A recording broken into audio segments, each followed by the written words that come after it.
The views and opinions expressed do not necessarily represent those of Access Fort Wayne, the Allen County Public Library, or any other supporting group.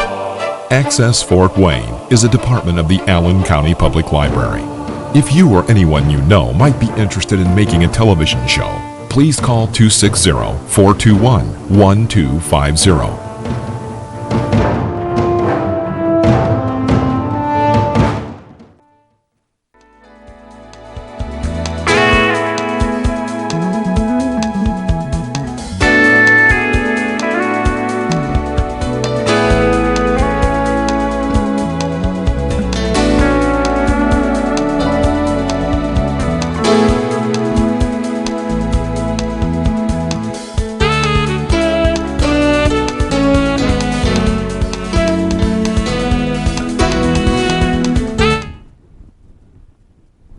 Welcome to the Cash on Mind, Body, Spirit show. And thanks for watching some of my previous shows on public access. Today will be a little bit serious, but very interesting. And actually, we'll have some good news, possibly for pancreatic cancer in here.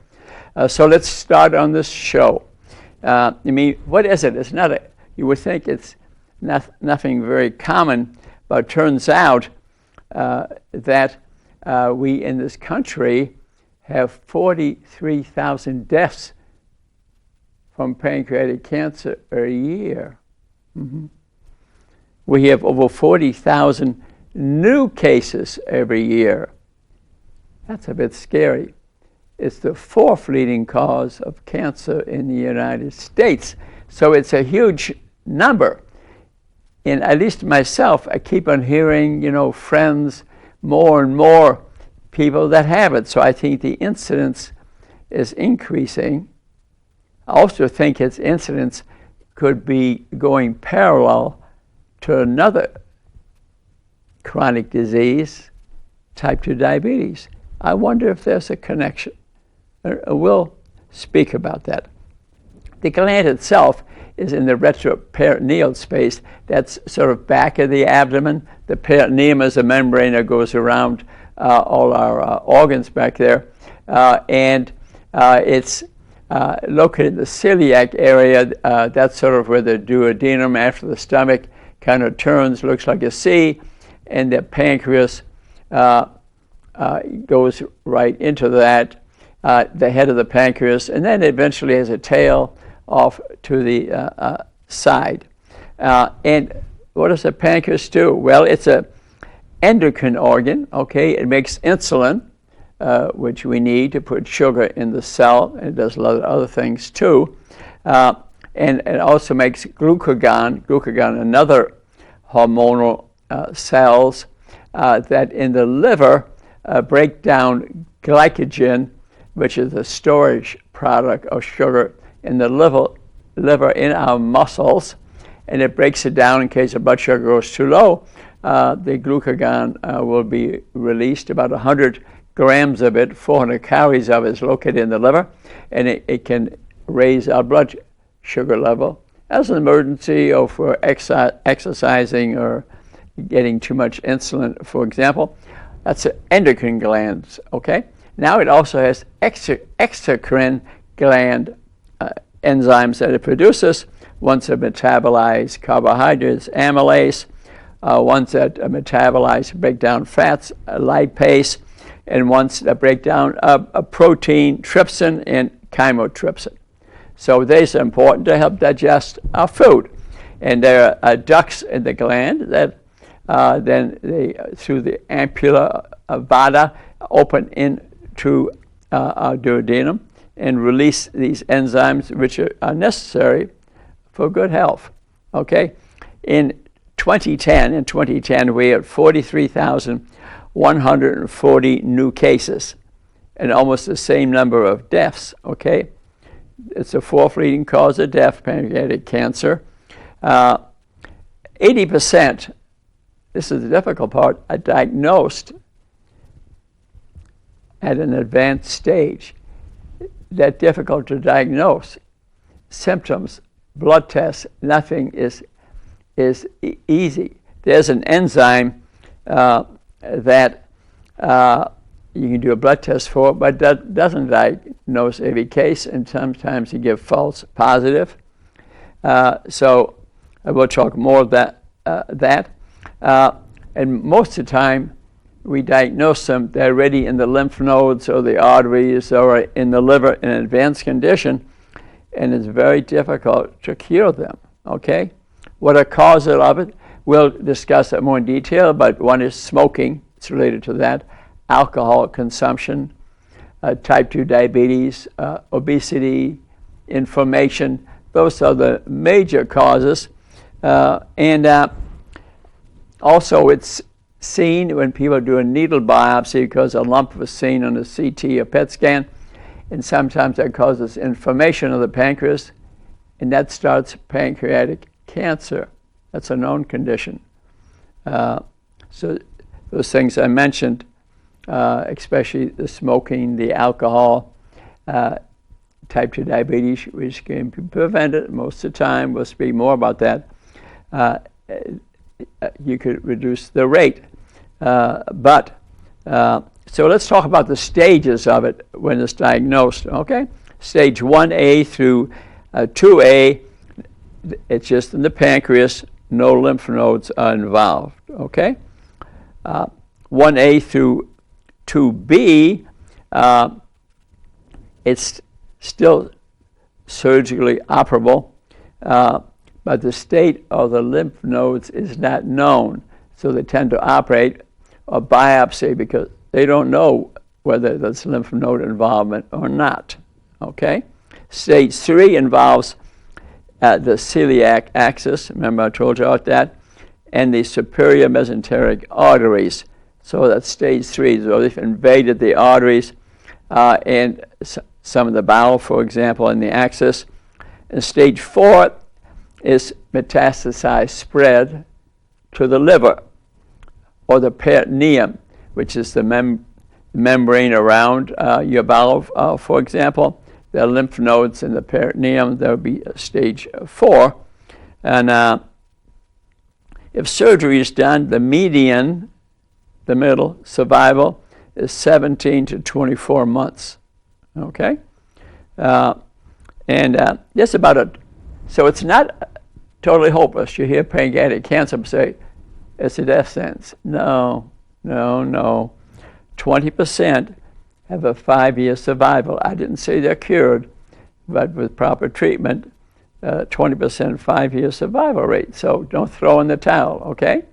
And I know a doctor, matter of fact, many years ago, was diagnosed with that, and he's alive and practicing medicine today. Don't give up. We're talking about statistics. We're not just talking about you, okay? If it's locally advanced, it's right in the area, lifespan 8 to 12 months. When spread to the liver, 4 to 6 months. But it's just a statistic. That's not true for everyone, okay? So what are some signs and symptoms? Constant bloating, increased gas, diarrhea, upper abdominal back pain, weight loss. Yeah, you can see it with weight gain because you develop diabetes, increased rates, but also with weight loss. You may have gone on a diet and you say, oh boy, it's successful. I've had weight loss. I remember a gentleman from this town, very nice, very successful person. I was at Hilton Head visiting my daughter, and he came by the pool, and he was working on losing some weight to avoid type 2 diabetes, for example, and he lost some weight, and he was so happy. Well, within a month, they said it was pancreatic cancer, and he lived not very long. A sad story. But so weight loss, even if you're on a diet, may need to be investigated, okay?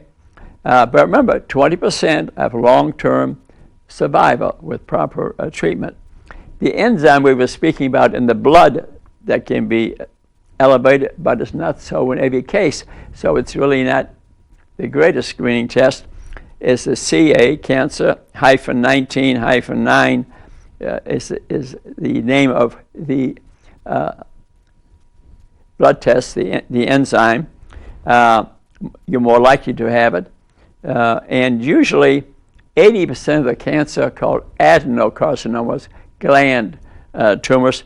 And they originate from the ducts at the head of the pancreas usually, where it originates about 80% of the time. 80% of the head of the pancreas, that's in the celiac axis, right in there.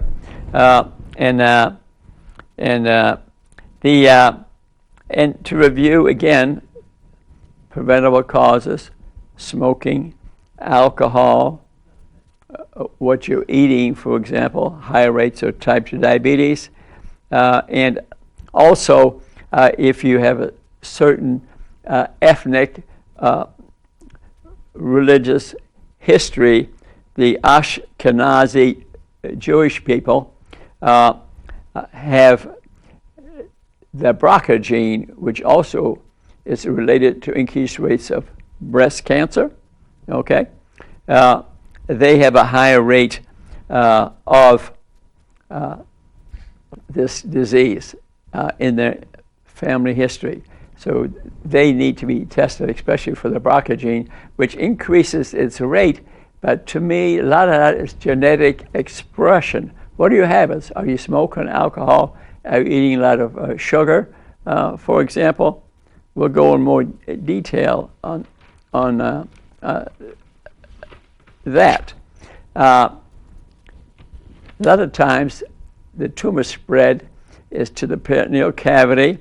Remember the cavity around your bowel, for example. There's fluid in the abdomen. The abdomen may even swell. And CT scan shows a lot of fluid present. You always got to be suspicious. There's cancer somewhere in there. Could be infection. It can be cancer. That may want to do a biopsy, pull the fluid out and see if they find cancer cells. Okay? So a big belly, an expanding belly, you got to be suspicious, accompanied by some back pain. Makes you worry even more. It could be vague. Back pain has to be investigated. Can be shortness of breath because the fluid is so much of it now, it's pressing in on your diaphragm, and now you're short of breath. I have seen that before. I think that kind of summarizes a little bit the incidence, the location, the symptoms, prevention a little bit. So what's happening in research? Because this is, remember, the diagnosis a lot of times is late. That's a real problem. So they study the metabolic pathway of the cancer. One is called the K, like my name, K, RAS pathway. That's the metabolic pathways. You see, there are many different theories of cancer causation. One is genetic. It's just a gene and you get it, okay? But Otto Warburg in the 1930s talked about the metabolic pathway. In other words, the metabolism of it, how the energy, how the blood vessels get to the tumor.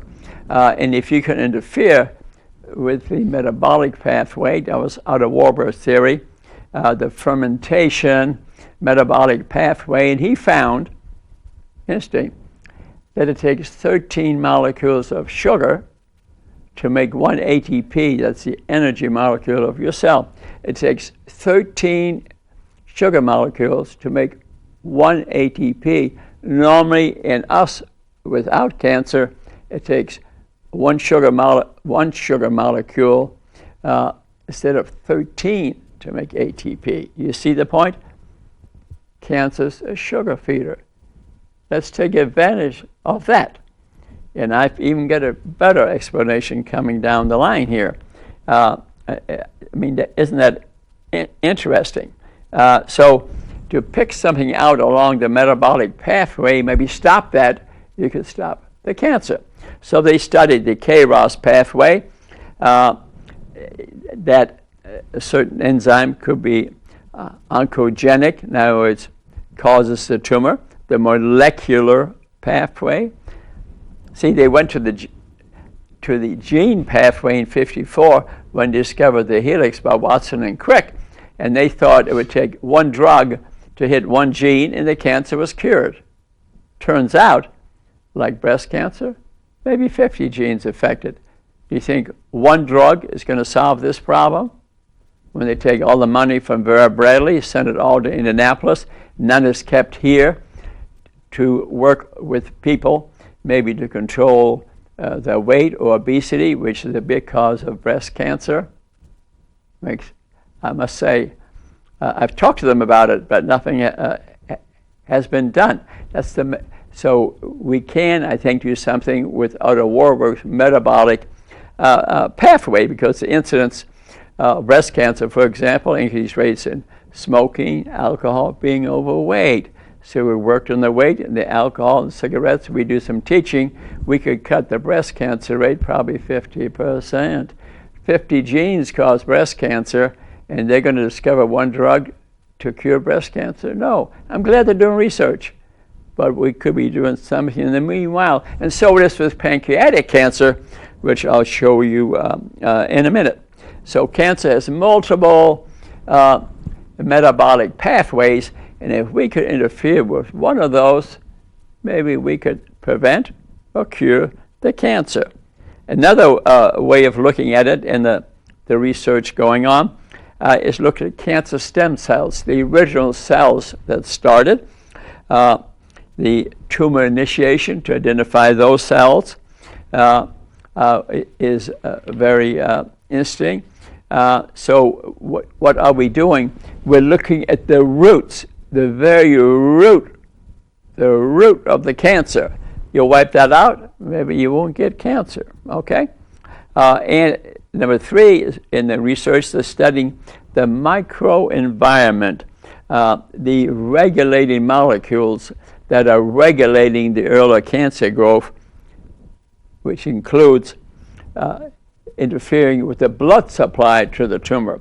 If you could kill off the cells that are growing the small blood vessels to the tumor is not going to develop. So that's where the main research is going on. What about immunotherapy? We giving drugs for it, and the immune system, our Army, Navy, and our Air Force, that protects us, okay, our T cells, for example, our lymphocytes, that to work on enhancing them to kill off the cells that are changing to tumor, and that's being worked on big time at this time, and definitely has some value. They will target the original tumor cells that start the cancer, so they enhance the activity of the T cells, which are the main tumor killers, of the initiators and the tumors themselves, okay? It's our Army, it's our Air Force that's going after them. And they're working on cancer vaccines that have medications in them that through antibody production would keep us from having the cancer in the first place. That's already true for some cancers out there, and so, but they're working on that, and that's good. Remember, I like research. But research, while we're doing research, we should also work on prevention. In some cases, it may be only prevention. The research may not work out. And so these cycles of interaction, we could interrupt the metabolism of the cancer cells, and we could help prevent it and maybe reverse it or stop it.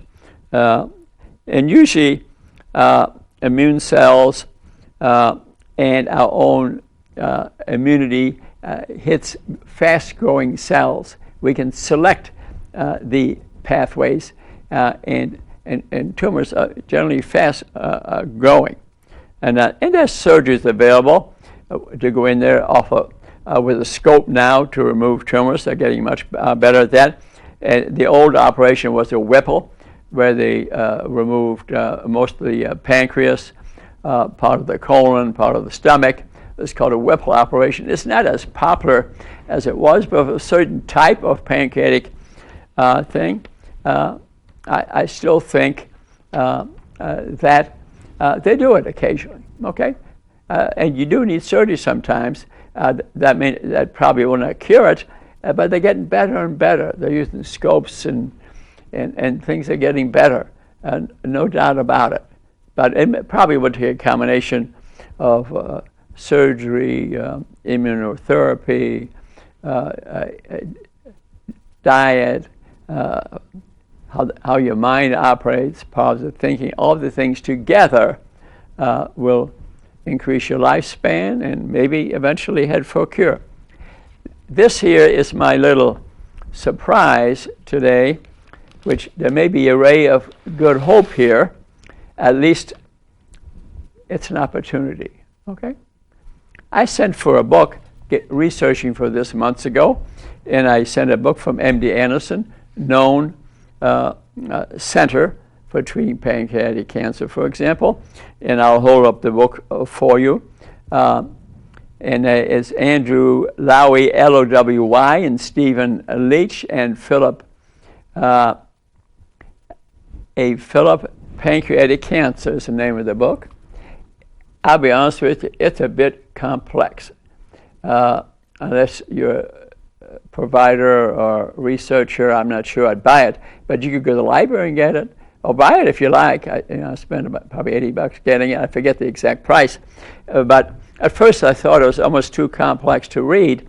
But then, it was a beautiful day the other day, and I had a cup of coffee, sitting outside, enjoying nature and the beautiful trees, and two feral cats came by, a white one on my left and a black one on my right. I thought, that could be a message from the spirit above that I'm onto something here, okay? So let me share my thoughts here. I call it the opportunity, okay?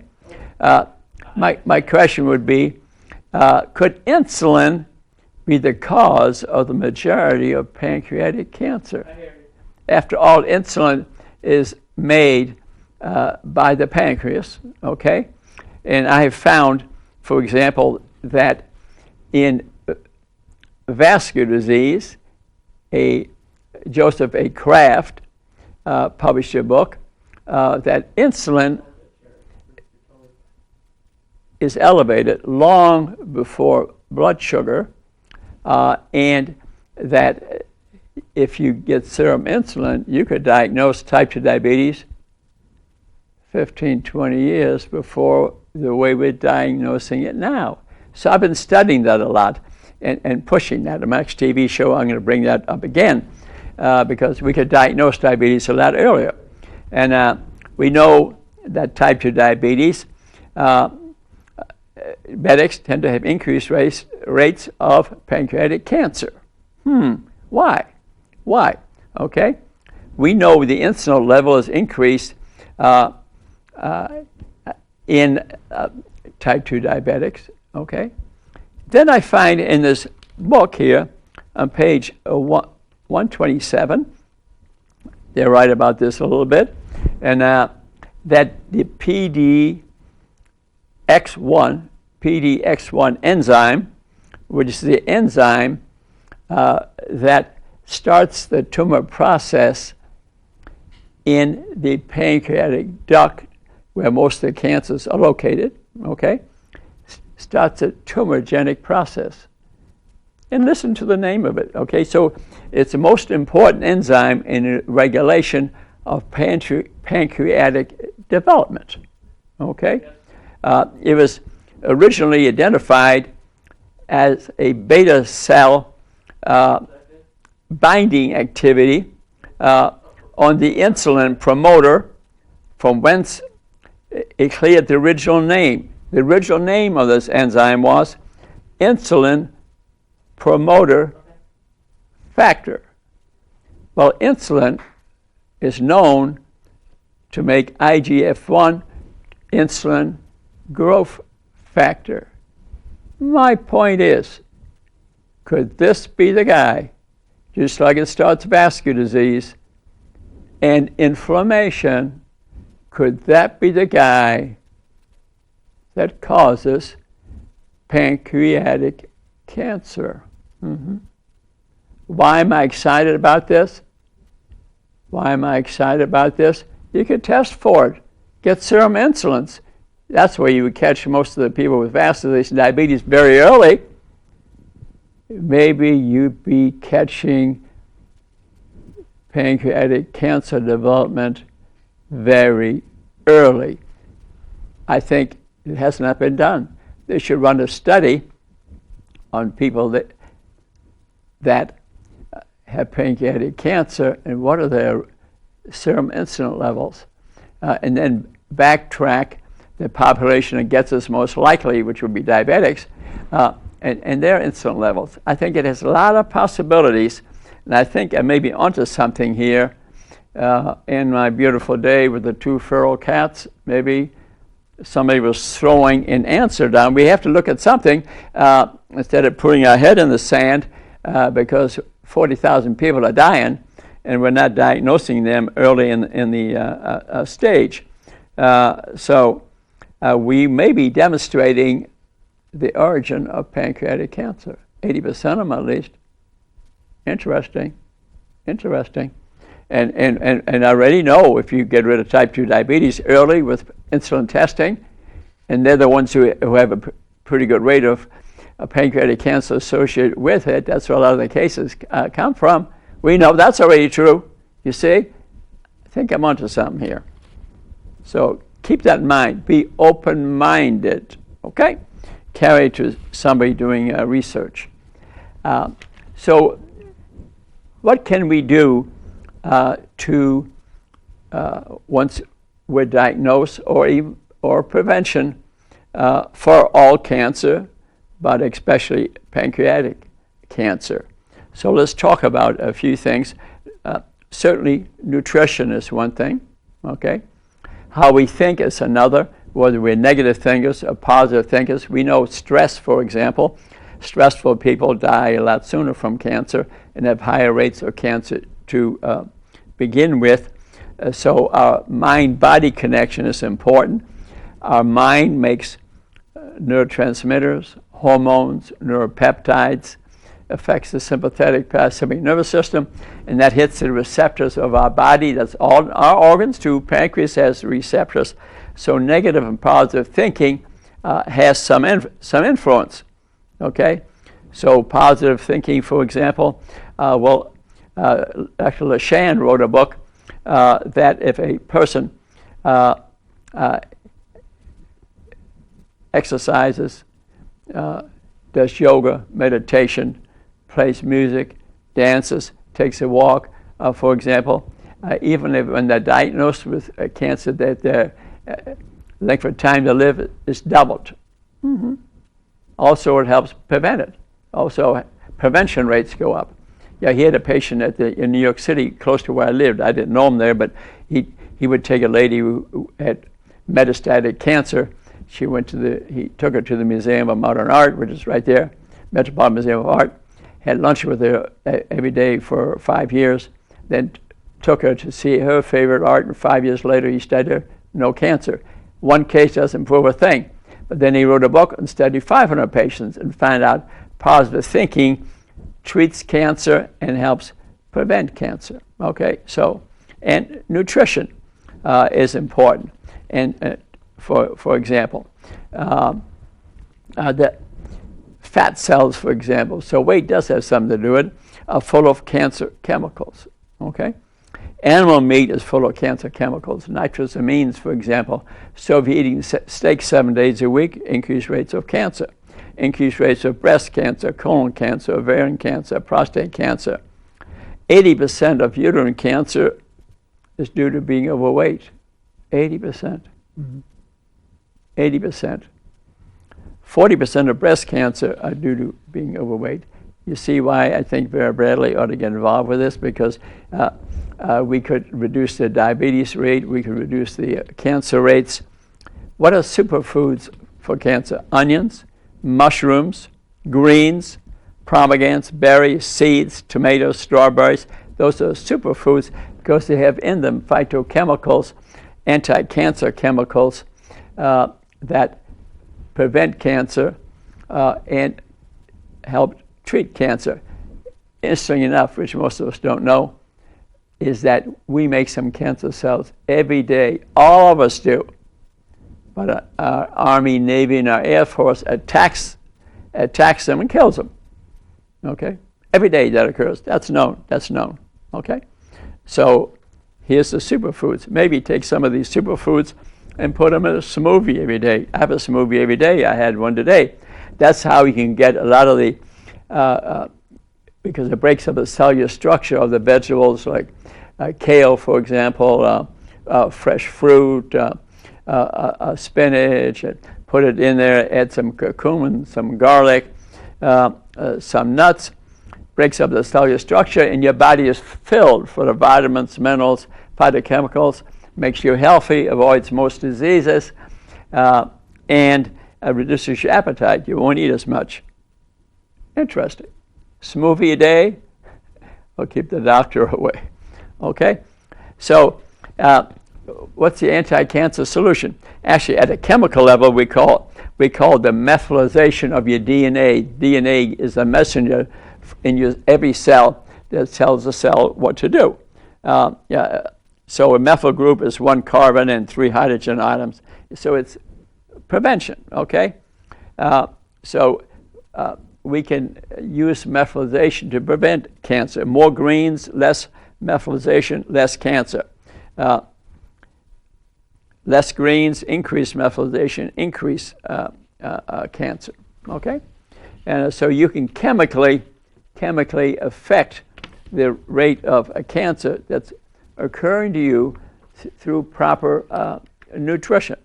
There's an excellent book which I recommend, which is a lot about nutrition, Beating Cancer with Nutrition by Patrick Quillen. It's a well-known book, well-known author. If you want to read it for prevention, or if you have someone that has, for example, cancer, or it's already spread, nutrition is the only shot you, besides some chemical treatments, the only shot you may have, or radiation or something. Nutrition is huge. It's huge. Not just a little effect, huge effect. So remember I spoke about the cruciferous vegetables. We spoke about the carrots, the onions, mushrooms, for example. A 20% intake of your diet would have about a 40% decrease in cancer rates. Kale, cabbage, broccoli, cauliflower, turnips. They have ITCs in them. These are specific enzymes. They're degradation products of glucosolates, which naturally occur in a variety of cruciferous vegetables. They have been shown to exhibit chemo-preventative activity, cancer preventative activity. Okay, interesting. ITCs you hear about, they remove carcinogens and kill cancer cells. Antioxidant, anti-inflammatory, inhibit angiogenesis. Remember you spoke about the blood vessels supplying your cancer? These foods with ITCs in carrots, kale, for example, onions, mushrooms, very good for you. So matter of fact, they've said if you eat a mushroom a day in one slice of onion will prevent 50% of breast cancer. I've seen Dr. Furman put it in books. So mushrooms are the queens of super immunity, okay? Greens are the kings of super immunity, okay? So they increase natural T killer cells, your immunity, prevent DNA damage that causes cancer. They repair DNA damage, which we do in our body every day. Remember, we make some cancer cells every day, okay? Decrease breast cancer rate 50%, decrease estrogen levels, and it is my prediction that will increase pancreatic cancer rates 50% too. We just haven't paid attention to it. I'm just putting out my thought ever since I found that on page 137 or 27 it was here in the cancer book about the insulin, the cell, that enzyme PDX1. Maybe I'm onto something here. So onions and garlic are anti-cancer, anti-inflammatory, antioxidant. Oxidation is what causes cancer. So put them in a smoothie. They're chopped, they're crushed, they're chewed. 56% decrease in colon cancer, 73% decrease in ovarian cancer, 88% decrease in esophageal cancer, 71% 1% decrease prostate cancer, 50% decrease stomach cancer. Are you getting the message? Just nutrition is very important.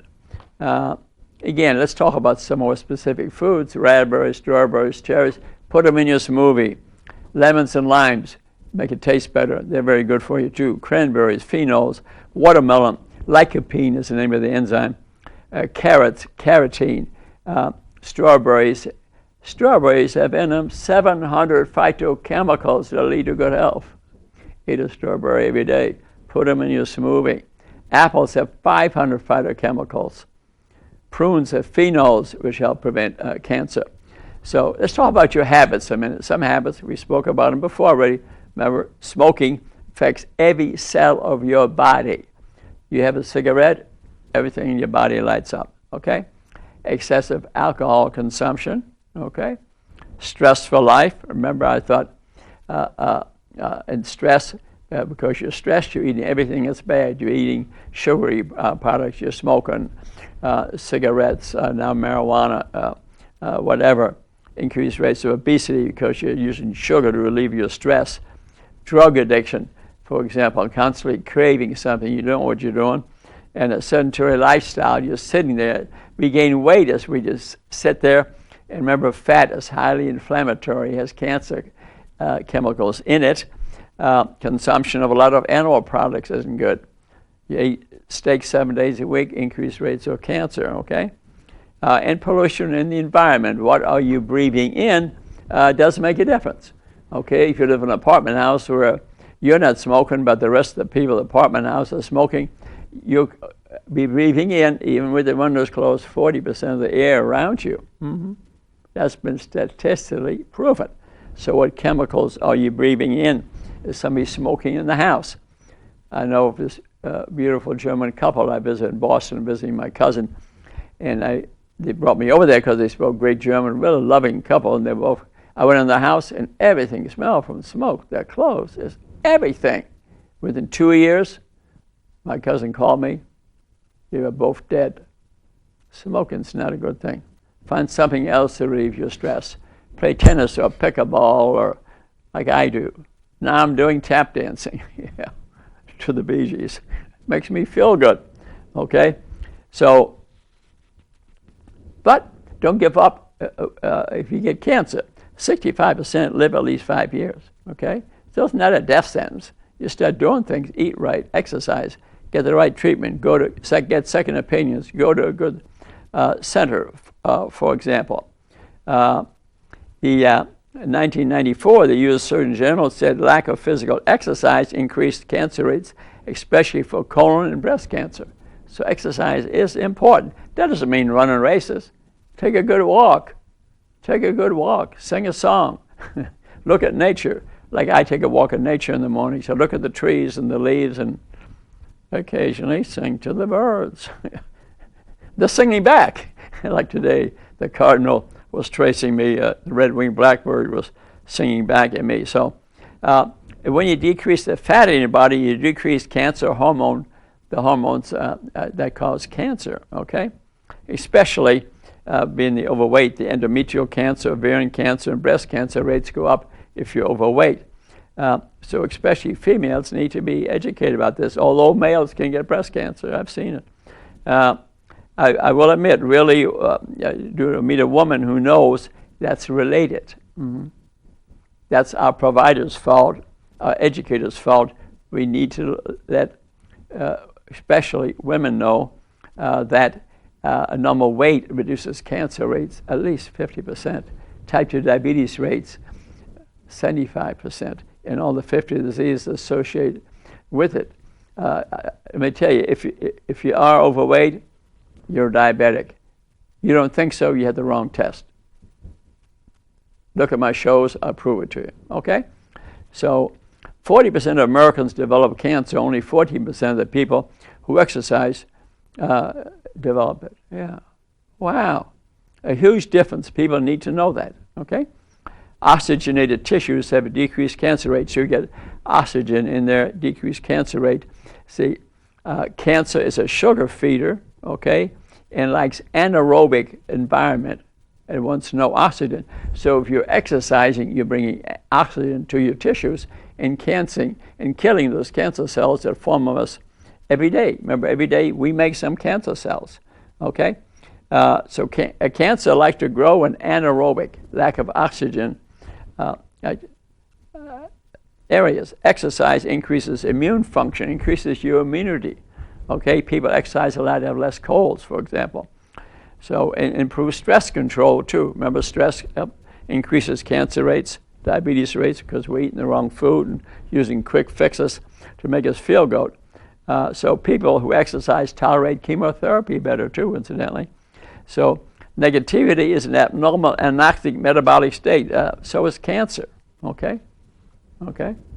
And let's speak a little bit about the mind-body connection, our thought process. How does the body affect the brain? How does the brain affect the body? Every cell in our body has in it receptors on the cell. Candace Pert described them 1969, 1970. I read a book called Molecules of Emotion that totally changed the way I thought about people. So every thought affects 60 trillion cells of your body, how you think. Mm-hmm. Then we found out our immune cells make those neurotransmitters too. So it's mind, body, body, mind. Keep that in mind. We are speaking to ourselves every day, whether we're stressed or negative or positive thinkers.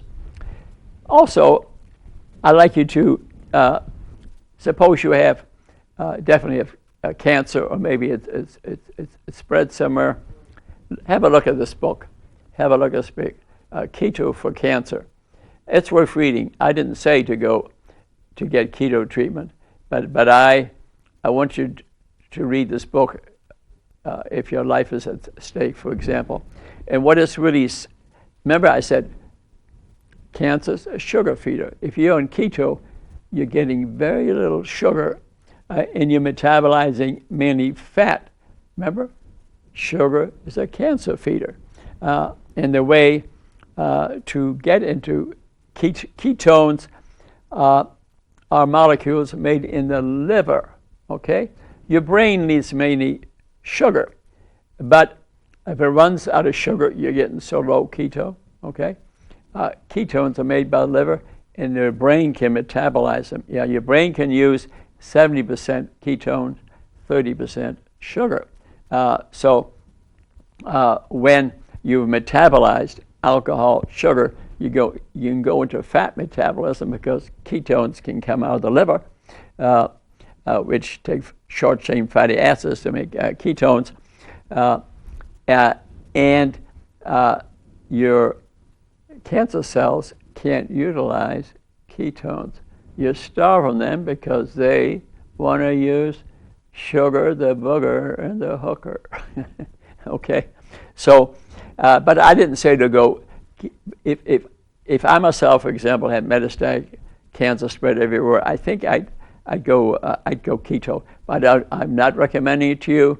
All I'm saying is read this book if that's your situation. Make sure your doctors or cancer doctors are familiar with that, because I think a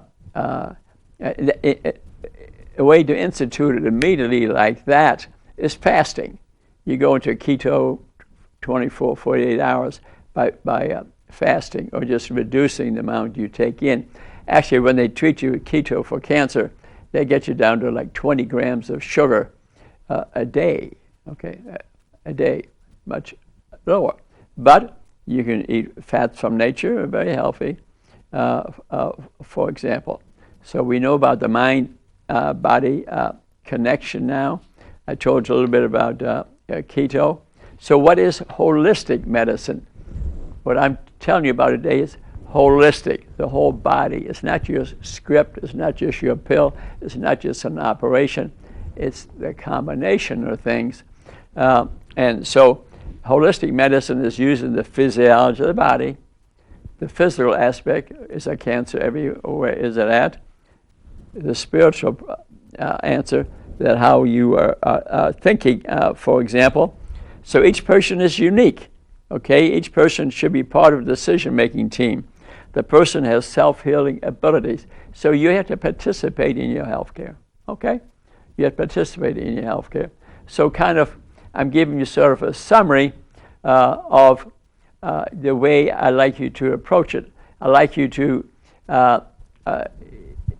think in terms of that maybe there is hope for us.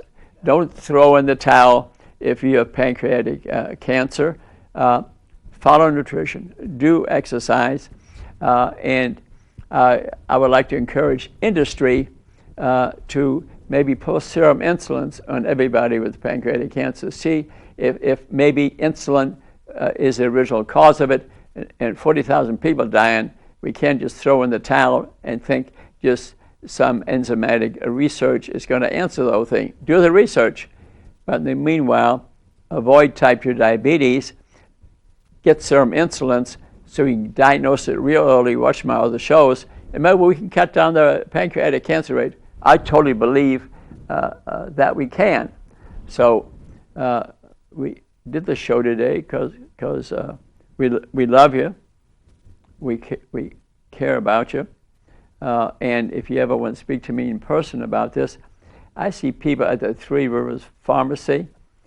Sheila Walker, you call 373-1083 for an appointment, 9 to 12 Fridays, like I did this morning. I saw 3 people for free. So I can explain this to you a little better, because I want you, when I talk about the wellness of 8, I have 8 things, a wheel of wellness. I think participating in your health care is critical. Prevention, number 1. We need to speak about preventing a disease. And that is what I'm trying to do, to pass on the knowledge to you on how to prevent diabetes and cancer and GI problems, and for example. If you watch my YouTube shows, Rudy Cashman YouTube, you can see about 500 TV shows there. To learn something, or go to Amazon Books. I got about 20 books out there. I'm constantly recommending other people's books. Also, because I'm trying to tell you what I'm trying to get out is information. And I'm so grateful to public access television having these TV shows, which I've done for 15 years now. And I think a lot of people are getting rid of their type 2 diabetes. I think I've helped people with cancer and breast cancer especially. I've even wrote a book on that. If you want to read more about it, you can go to Amazon Books. Simple to read, based on other famous books. You can prevent easily 50 to 70% of breast cancer. And I like to head at pancreatic cancer. Personally, I think if we could diagnose diabetes very early, use the serum insulins, we are going to cut the pancreatic cancer rates. And that's Rudy's good news for today. And if you've noticed something of what I've been speaking about, a case or something, look me up and come talk to me about it, because I'm trying to gather information here. And my plan for the future is that we diagnose type 2 diabetes very early by getting these serum insulin tests. I'm meeting on July the 15th downtown with the head of Allen County Health, and she, I think, is listening and is going to work on that. And if we could get people to get rid of or prevent type 2 diabetes, we're going to get rid of a lot of illnesses, and cancer rates in this community will go down. I know, have enough knowledge now. I think this could happen. And my other shows I have, preventing type 2 diabetes, reversing it. It's a half hour, 6:30 Mondays. This is on 6 o'clock Wednesdays, Comcast 57. You can look at 500 shows on YouTube, Rudy Cashman. And very soon I'm going to stop podcasting, so you don't have listen for 10, 15 minutes on these subjects, trying to educate the whole community as to the prevention of illnesses. And because I think we could get rid of type 2 diabetes 6 weeks, 90% of the time. Mm-hmm. I know that from books that I've read, I know from patients I spoke to, we just have to get the medical community to wrap their arm around that. And industry, the government is not going to do it. There's too much money involved, too much money. I tried, too much money involved. But I think we could get a local community. Deb McMahon, head of public health in Fort Wayne, I think she is willing to go at this epidemic on this meeting coming up, where I'll be speaking about CBD oil and possible effects related to other medications. And then we're going to bring up diabetes. 1 out of 2 people in this county is pre-diabetic or diabetic. So maybe that's the reason I'm seeing such, at least I'm hearing about pancreatic cancer increasing so much in this area. Every family I've talked to seems to have somebody who's got it going. And maybe it is related to the insulin and the diabetes, and those 2 things are kind of going up in incidence like this, as far as I'm concerned. Because things occur at the same time doesn't mean they're related. So it'll take more research than that, but I think I'm onto something here. And if you see a book or a paper you think be of interest to me on this subject, please get it to me. Another book I read here is Pancreatic Cancer, A Patient and His Doctor, Balance of Hope and Truth by Michael Lippe. I think it's also an interesting book. And like I said, if pancreatic cancer, what you got, you need to gather knowledge. I think that is also a good book to read it along with the, and the one from MD Anderson, I think it's just a bit too complex. But for any scientist or researcher, for example, to read what I read in there, it's fascinating. And believe me, I'll develop my knowledge down the line. I'm going to particularly pursue the serum insulin, because insulin has associated with also insulin growth factor, which causes increase in all cancers, not only pancreatic cancer.